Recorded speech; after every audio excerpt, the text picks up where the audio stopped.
My Kobe story is we were in the player lounge.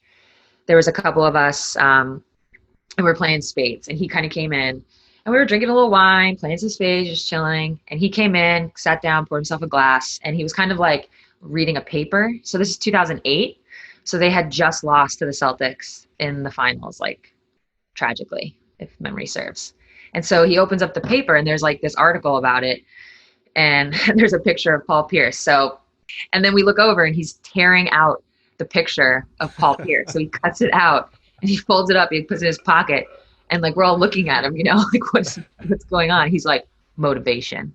We're like, okay, cool. And then he proceeded to like chug his wine, pour another glass, chug it, poured the third, and he was like, basically like, he looks over and he's like, now I'm one ahead of you guys. We were like, okay. Like we didn't know we were racing. Like, cool. But like I think those two things like back to back, I was like, oh, that's who he is. Like that's what this is, It was funny. Could he have not torn that piece of paper out in his own room and put it in his pocket? He wanted someone to know. Yeah, right, exactly. And obviously we were all like playing, but we were like side-eyeing, like what?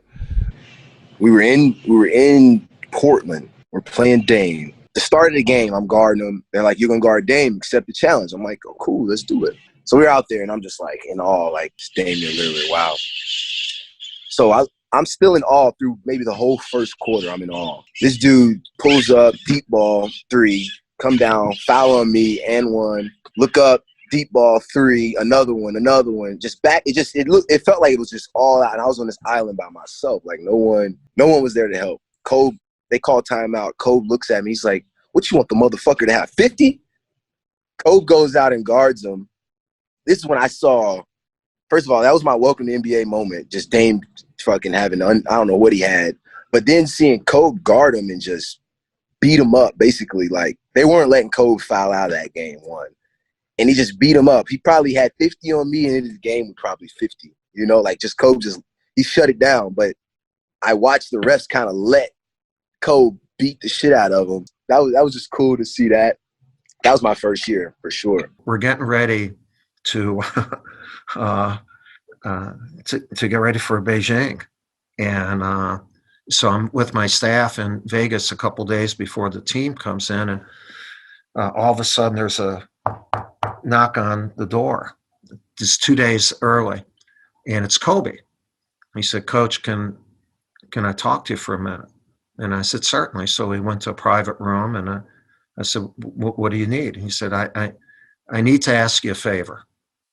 And I said, yeah, what is it? And he said, I want to guard the best perimeter player on every team that we play. Now, he's the NBA scoring champ.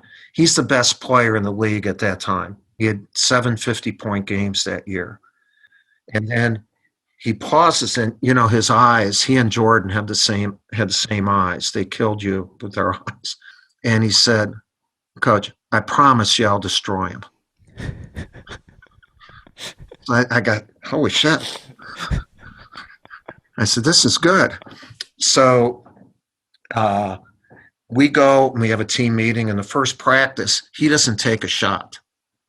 He does not take one shot.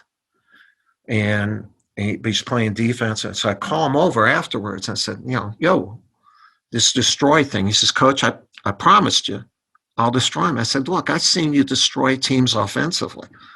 Will you shoot the frickin' ball?" And he smiled, he had that smile. And he said from then on, I was the only coach ever to ask him to shoot. And you know what he was doing, JJ? He had this vision of moments. He knew that for us to win the gold medal, we would have to beat Argentina, whether it be in a semis or the gold medal game, and that he wanted to guard Ginobili. Believe me, he already had that figured out, and he was going to prepare. So we do play Argentina in the semis, and we're beating them by 20 points, and Ginobili gets hurt. So now you think we're going to win by 40. And it becomes a 6-point game because now he's not interested anymore. That's who he is. That's who he was. God bless him.